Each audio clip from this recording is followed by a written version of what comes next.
Hello and welcome all of you to this session of Heat Power Engineering. In the previous lecture session, we had seen how the diesel cycle can be visualized, how the thermodynamic processes that are involved in this diesel cycle can be conceptualized, and how the efficiency of diesel cycle depends on the compression ratio as well as the cutoff ratio. We had also seen the term expansion ratio, which we have found out to be related with cutoff ratio as well as the compression ratio. So now, in reality, what happens? Diesel cycle is not the actual representation of what happens in a diesel engine. So what happens? We think of we have thought of a different cycle which would actually represent diesel cycle in practical cases, and for that analysis we consider the heat addition which is happening in a constant pressure process in case of diesel cycle is thought of uh, addition of heat in two different ways.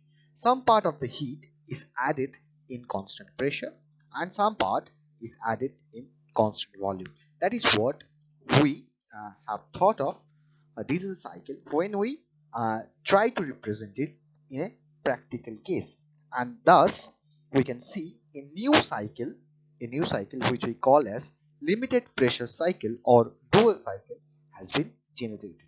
So today we will start our discussions on this dual cycle or this limited pressure cycle. So these are the two synonyms: dual cycle or limited pressure cycles. So both of them are actually same, and we will try to understand what are the thermodynamic processes involved in it, and then we will do the necessary mathematical calculations for each and every process, and thereafter we will be able to calculate the efficiency which is found in case of dual cycle. We will also find out the influence of compression ratio, the cutoff ratio, and the expansion ratio, and in this case we will find there is a specific ratio which we call as constant volume pressure ratio. So we will see that what does it mean. So let us move forward to our discussions on dual cycle. Okay, so let us see this. So this is actually similar to diesel cycle, but in case of diesel cycle, what we had found out that the heat addition takes place in a constant pressure line. That means if we draw a line like this, if it denotes a constant pressure line, here we can write P equal to C. That means pressure is constant over here. So this is how dual cycle is different from diesel cycle. What is happening here? So this part, this red dotted line indicates the diesel cycle. But what happens in case of dual cycle is that heat is added in constant volume as well as constant pressure. That means some part of the heat is being added in a constant volume way and some part of the heat is added in a constant pressure way. So this is the only difference from diesel cycle. So because of that, uh, we should understand that the heat addition goes on changing, because some part of the heat is being added in a constant volume process and some part is being added in a constant pressure process. So we should try to differentiate between diesel cycle and dual cycle. Okay, so here we can see this is your first process, that means the reversible adiabatic compression. Then the heat addition takes place in two different ways. Then the reversible adiabatic expansion, and then the constant volume heat rejection. So here you can see this is Q1, the heat addition, and here you can see the heat rejection. So I am not discussing the thermodynamic processes again and again, because we have already found out these processes in case of diesel cycle. Only difference is that heat addition is different. Okay, that is the only difference, nothing else. So this is the representation in the PV format. Here you can see this is the reversible, so this is your reversible adiabatic compression. Then the heat addition in constant volume, then the heat addition in constant pressure. Here you can see the constant pressure line, and this is your constant volume line. So heat addition, you can write this, so you can write Q1. So the heat which is being added in the constant volume as well as constant pressure is taken as Q1. That is the total heat which is being added. And here the heat rejection takes place, and we can take this heat rejection as Q2.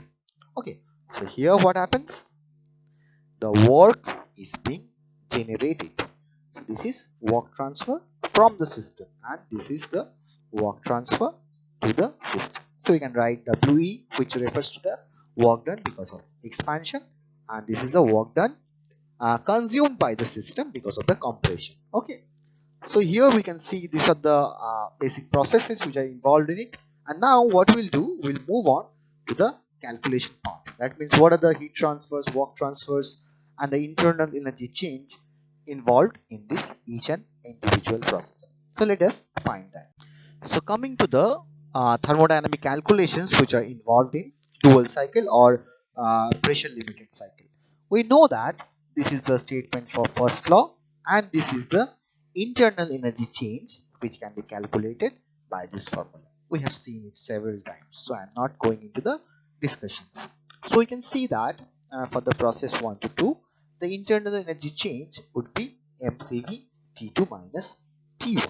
Okay, now you know that this is a, for the process 1 to 2, this is a reversible adiabatic process. That means in case of adiabatic process, the heat transfer would be simply zero. So nothing to worry about this. And you know, if you try to follow this formula, if this part becomes zero, then dW or the work transfer would be simply minus of delta U.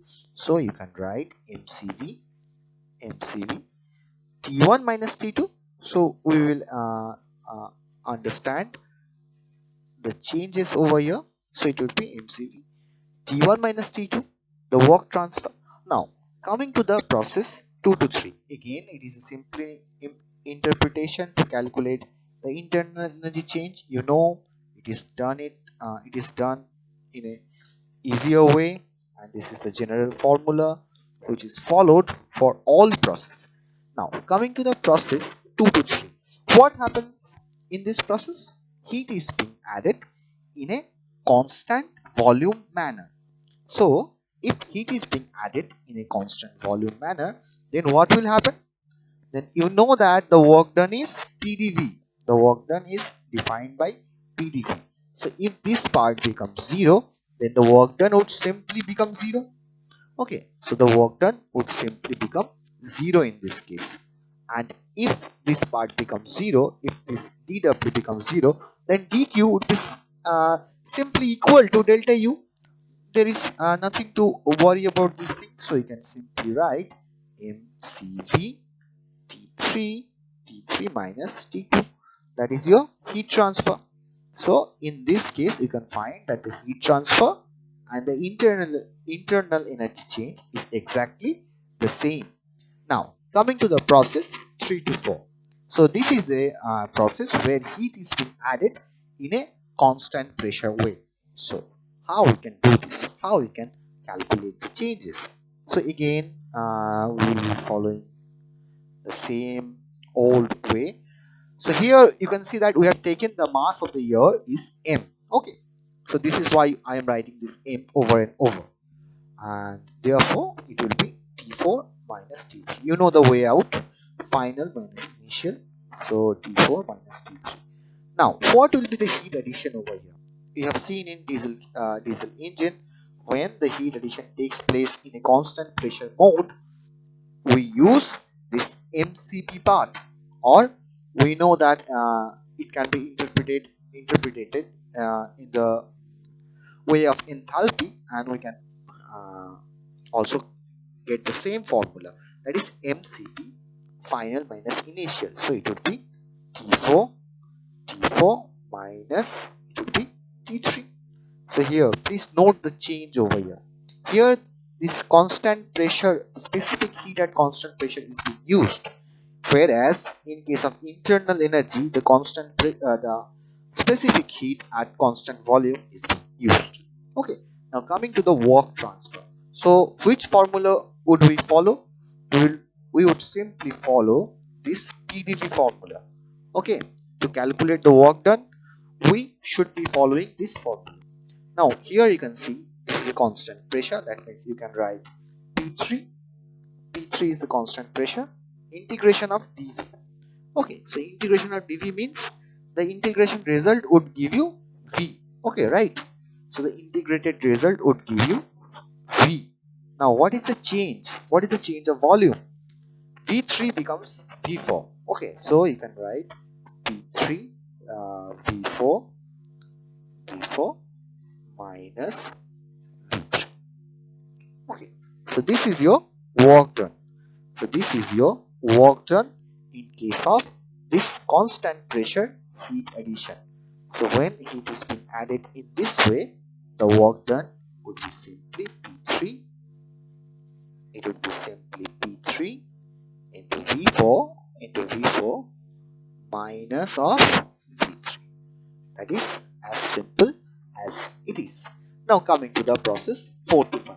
So again a recapitulation. It is a good habit to write the formulas again and again so that you can remember it. So MCV final minus initial, that would be T5 minus T4. Okay, so it is easy to understand, T5 minus T4. Now again you can understand that this 4 to 5 is a reversible adiabatic expansion, right? So for any adiabatic process, the heat transfer would be simply 0. So there is no external heat addition. That means the heat transfer is 0. And the work transfer, if this part becomes 0, if this becomes 0, then the work transfer would be negative of delta U. So negative of delta U means MCV T4 minus T5. So negative of the internal energy change, you can see, you can calculate it. So it would be negative of internal energy change. Now coming to the process 5 to 1, where heat is being rejected in a constant volume process. So let us first write down the internal energy change. T1 minus T5, right? T1 minus T5. Can you tell me what is the work involved in this process? Yes, as it is a constant volume process, then it would be simply 0. There is, you know, this formula PdV. If dV is 0, that means there is no change of volume, then the work done would be simply 0. So if this becomes 0, then dq is equal to delta U. That means the heat transfer is exactly equal to the internal energy change. So we can simply write MCV T1 minus T5. Okay, we can simply write this formula. Now can you tell me which one is the heat addition here? So in this case, both the sum of these two are the heat addition. That means if we try to find out the heat addition, then it would be MCV into T3 minus T2 plus MCP into T4 minus T3. That is your heat addition part. And this part is your heat rejection. Since it is already represented in a negative format, when we need to write down the heat rejection, we must be careful about the sign, and it should be written as MCV T5 minus T1, because this, if you are trying to represent the heat rejection in positive, then it should be written as MCV T5 minus T1.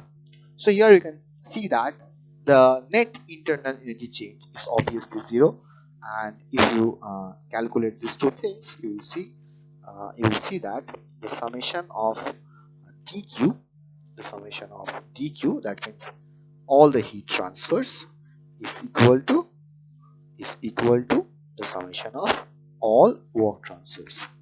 Okay, so summation of delta U would be equal to 0. Summation of all heat transfers would be equal to summation of all work transfers. Okay, so these are the different calculations that are involved in case of a dual cycle. Now what we will do, we will move on for the efficiency calculation part, because we have already found out what are the heat addition and what are the heat rejection. We can simply follow the formula as eta dual. You know this formula, we have used this formula several times. Q2 minus Q1. What does this Q2 mean? Q2 means the heat rejection and this Q1 means the heat addition. Okay, so this Q2 means the heat rejection. So just I will give a hint of what we are going to do. So we can write eta dual 1 minus heat rejection. What is a heat rejection? MCV T1 minus T5, but it is already represented in negative. So we should write it as MCV T5 minus T1. T5 minus T1. And coming to the heat addition part. What is a heat addition? Sum of heat addition in a constant volume way and sum of heat addition in a constant pressure way. Okay, so as you can see, this is our efficiency formula. This is written in a bit scattered way. I will rewrite it once again. But for your information, you can see this part is your heat rejection, and this total part, the summation of the heat added in constant volume and the heat added in constant pressure, is your heat addition part. So now what we will do, we will just modify this formula. As you can see that this M is common in both cases, even the CV is common in some of the cases. So if we divide both sides by MCV, then what we will get, I will write it here. So eta dual, that means the efficiency for the dual cycle can be written as 1 minus T5 by T1, right? I have divided the both sides by MCV. Okay, so it will be T5 minus T1. So what will be left here? It would be T3 minus T2. Very simple, because I have divided the I have divided it by MCV, right? So if you divide this by MCV, then what will happen? MCP by MCV. So it would be something like this: CP by CV. So CP by CV into T4 minus T3 into T4 minus T3. That would be the left portion. And I think you know what do we mean by CP by CV. It means nothing but gamma. So CP by CV is nothing but gamma, right? So you can write the total heat addition as T3 minus T2 plus gamma of T4 minus T3, and this is your heat rejection. Okay, so we have expressed the efficiency in terms of temperature. Now as we do, what do? We try to simplify this formula, and we try to express this formula in terms of various ratios that are involved in case of any cycle. Like in case of Otto cycle, we had found out the case of compression ratio. In case of diesel cycle, we had found out three specific ratios: compression ratio, cutoff ratio, and expansion ratio.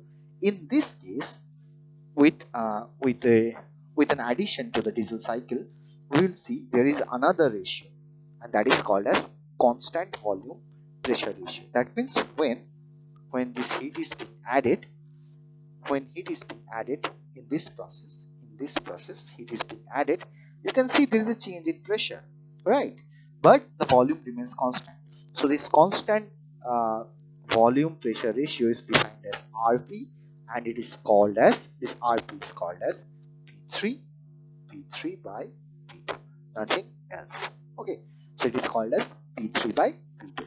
So now let us move on to find out the efficiency and how this efficiency can be described in terms of cutoff ratio, compression ratio, and this pressure ratio. Okay, so let us check that. Okay, so you can see a lot of things written over this screen, but don't get worried, I will explain one by one. So first of all, in this left side, you can see that I have written down all the ratios that are involved in this calculation of dual cycle. So this is the compression ratio. Volume before compression, that is V1, and V2 is the volume after compression. I hope uh, you have encountered the case of compression ratio in Otto cycle, in diesel cycle, so there is no problem to understand it. Now coming to the next one, here you can see the cutoff ratio. Cutoff ratio means where the fuel supply is cut off. So here, since this 3 to 4 is the process where you can see the heat is being added in a constant pressure mode, so this is the point where the fuel supply is cut off. So the fuel supply was earlier V3 and then it became V4. So the ratio would become V4 by V3. That is called a cutoff ratio. Now coming to the expansion ratio. So this is our expansion ratio. You know that this is a reversible adiabatic expansion process. So volume before expansion was V4 and volume after expansion it became V5. So similar to compression ratio, volume before compression was V1 and after compression it became V2. Similarly, volume before expansion was V4 and after it became V5. So I have written down V5 by V4.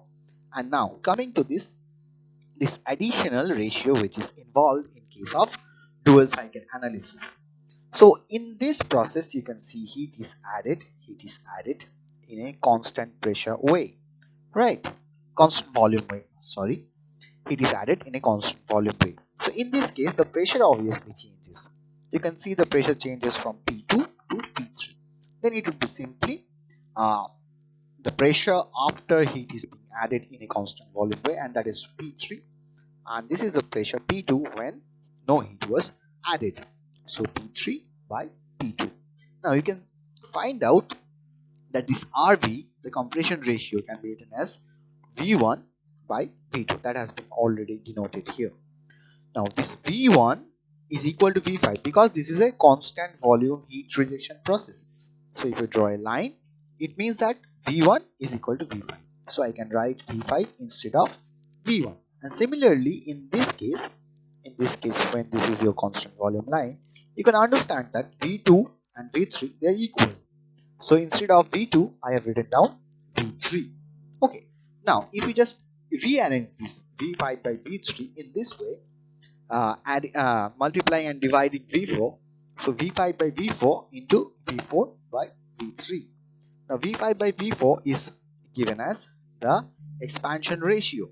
So I can write simply RE, that is expansion ratio, and V4 by V3 is nothing but the cutoff ratio. So I can simply write RV is equal to RE into RC. That is how we come to the conclusion of these ratios. So these four ratios would be used in the analysis of this efficiency for dual cycle. We'll see how it will be analyzed, but leave it. You must understand when we will find the efficiency, you will see that these three terms, compression ratio, cutoff ratio, and pressure ratio, they will be involved in the efficiency formula. It will be a rather large formula, but this is very easy to, there is nothing to remember. Okay, you just follow the steps and you will reach the solution. Okay, so here this is your understanding which we have just now discussed. So what I will do, I will just clear it up because it is not needed now. Now coming to the process, so what was our objective? Our objective is to simplify this T5 minus T1, these temperatures into these ratios. Our objective is that to express the efficiency in terms of the ratios which are involved in case of dual cycle. Okay, so what we will do, we will take each process one at a time and we will try to express the temperatures in terms of these ratios and the temperature T4, because this is a easier way to find out the similarities between the temperatures and the ratios. So what we have done, we have taken the process 3 to 4 to start with, because this will help us. Okay, so to start with, we have taken the process 3 to 4, and you know this is a constant pressure process. Okay, and you know the relationship is PV equal to RT. Okay, so if this pressure becomes constant, then we can say V, that is the volume, is proportional to temperature. So that means for the process 3 to 4, it would be simply V3 by V4. That means V3 by V4 would be simply equal to T3 by T4. You can see that I have written the same thing over there. So why is it? Because the air follows the laws of ideal gas. And here you can see that the heat is added in a constant pressure way. So that means this P becomes it becomes very less important here, because P remains constant throughout this heat addition process. So this volume becomes proportional to temperature, and V3 by V4 can be written as T3 by T4. And now from these ratios we can see that RC, or the cutoff ratio, is nothing but V4 by V3. And here what we have? We have V3 by V4. That means it is the reciprocal of RC, or 1 by RC. So T3 by T4 is nothing but 1 by RC. And we can write T3 as T4 by RC. So I will write it here, because this will be required when we put the values of these temperatures when we try to find out the efficiency. So T3 would be expressed as T4 by RC.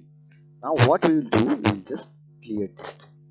Okay, so I think you have now got an understanding of what is the process, how we are going to calculate the efficiency. Now, taking the process 2 to 3, that means here the heat is added in a constant volume fashion. So T2 by T3, again coming to this equation, if this part becomes constant, if volume becomes constant, then temperature only depends on pressure. Then what we can write for the process 2 to 3? We can simply write T2 by T3. That means pressure is now changing with respect to temperature only, since the volume is constant. Okay, so T2 by T3 would be simply equal to P2 by P3, nothing else, right? So it becomes easier. It becomes little easier to understand. Now, T2 by T3 is equal to P2 by P3. Since volume is constant here, so there is no effect of volume in this equation. Pressure becomes proportional to temperature. And now we have already found out that this pressure ratio is nothing but P3 by P2. So P2 by P3 is the reciprocal of this pressure ratio, constant volume pressure ratio. So it would become 1 by Rp, and T2 can be expressed as T3 by Rp. We have already seen that T3 can be expressed as T4 by Rc. So I will just take this value here and put here. So it becomes T4 by Rc, T4 by Rc into Rp. So here I will write this thing. I will write that T2 can be expressed in the format of T4 by Rc into Rp. Okay, so this is a very important thing, how we are going to calculate the efficiency. Okay, so now we have done with this process, and I can just simply remove this. I can simply remove this too. Okay, so just a minute. Okay, so now we'll be analyzing the same thing for process 1 to 2. So we know that for an adiabatic process, PV to the power gamma is constant. This is an this is a law which we have encountered many times, from starting with Carnot cycle and to the last one, that is the diesel cycle. We have seen how this formula is being used. So this PV to the power gamma can be rewritten as T into V to the power gamma minus 1. Okay, when this pressure volume relationship is transformed into temperature volume relationship. Okay, applying the same thing for the process 1 to 2, which is a reversible adiabatic compression. So when we apply this formula for the reversible adiabatic compression process 1 to 2, what do we get? We get T1 by T2 is equal to V2 by V1 to the power gamma minus 1. We get this. Okay, so T1 by T2 is equal to V2 by V1 to the power gamma minus 1. And what we have found here, the compression ratio is nothing but V1 by V2. The compression ratio is nothing but V1 by V2. Okay, so when we have found out that compression ratio is V1 by V2, we can simply replace that, and we can see that T1 can be expressed as T2 into 1 by RV to the power gamma minus 1. And we have already found out this T2 over here, and we have seen that this T2 can be expressed as T4 by RC into RP. So we will put this value here, and we can finally get this. So we will also write it here, because these things would be needed when we ultimately do the calculation for the efficiency. Okay, so RC into RP into RV to the power gamma minus 1. Okay, so this is our temperature T1. Now coming to the last process, that would be T4. That would be the process 4 to 5. Okay, so T4 by T5 will be again expressed in the similar format, because 4 to 5 is a reversible adiabatic expansion process. So what we can write following this law? We can simply write T4 by T5, right? We can simply write T4 by T5 as V5 by V4 to the power gamma minus 1. We can simply write this. We can write that T4 by T5 would be V5 by V4. Now the question is, what is this V5 by V4? It is nothing but the expansion ratio. So we can write it would be nothing but the expansion ratio. So we can write in this way also. T5 by T4 is equal to so I am just changed the denominator and the numerator here. Please concentrate. So it would be 1 by RE. RE means the expansion ratio, and here you can see that RE is nothing but RV by, that is the compression ratio, divided by the cutoff ratio. Okay, so this T5 can be written as T4 into RC to the power gamma minus 1 divided by RV to the power gamma minus 1. So how we have reached this conclusion? So it would have been T5 equal to T4 by RE to the power gamma minus 1, and RE means RV by RC. So it would have been RV to the power gamma minus 1 divided by RC to the power gamma minus 1. So that I have changed the sides, and I have written that it would be RC to the power gamma minus 1 divided by RV to the power gamma minus 1. So thus we can reach the value of T5. Okay, so this T5 would be also required. So I will just write it down. So here now, if you just go through the temperatures, we have expressed all the temperatures in terms of T4 and some another ratio. Okay, so this is the methodology by which you can calculate the efficiency. Okay, so please remember the methodology, expressing all other temperatures in form of T4 and some other ratio. That ratio would be found out if you remember these concepts. If you remember the ratios, then it will be easily found out. There is no need to remember. Okay, so after finding all the temperatures in terms of T4 and some other ratio, what we will do? We will simply replace these values what we have got here. So I will not do this calculation now, because that would take a lot of time. So what I will do, I will simply write down the final equation, and I would expect that you guys should do this calculation by your own. And if you face, then you can contact me, you can uh, ask me these questions in the class, how I am reaching this solution. So it is a kind of assignment, and I believe if you just simply put down the values in this part, you will ultimately reach the solution. So what do we get the efficiency of an so how do we get the efficiency of a dual cycle and how it is expressed? So it is Rp to the power Rc into Rc to the power gamma minus 1. So this is a very simple thing, school level thing, nothing else. Any student of class 11 or class 10 would be able to solve it. Okay, this is just very simple rearrangement, nothing else.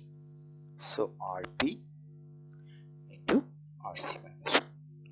Okay, so this is our efficiency for a dual cycle, and here you can see what are the ratios that are involved in it. Here we can see this Rp, that is the completion ratio. We can see this Rp, that is the pressure ratio, the constant volume pressure ratio, and this one is the cutoff ratio.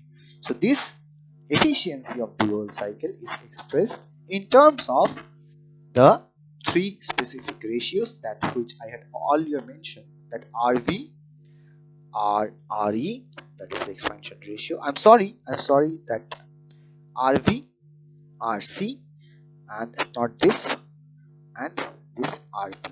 So this efficiency is expressed in terms of RV, RC, and RP. Okay, so this is how we can express the efficiency of dual cycle, and there is I am telling you once again that there is no need to remember this formula, because this will be easily found out if you follow the basic steps. Starting with the basic formulation of efficiency, that is 1 minus heat rejected by heat addition. Here you must concentrate because heat addition takes place in two different ways, one in constant pressure and in constant volume. You can simply find out the heat additions. You know the basic formulas because we have encountered the same processes in case of Otto and diesel cycle. So just then taking one process at a time and expressing the temperatures in terms of T4 and some other ratio. You just need to remember this trick. You have to express all the temperatures except T4 in uh, in I'm sorry, you have to express all the temperatures except T4 in terms of T4 and any other ratio that which have been mentioned in this left side. Okay, then you will ultimately reach your solution. So with this, we would like to end our session here, and in the next session we will take up some numerical problems regarding this dual cycle. So till then, goodbye and thank you very much.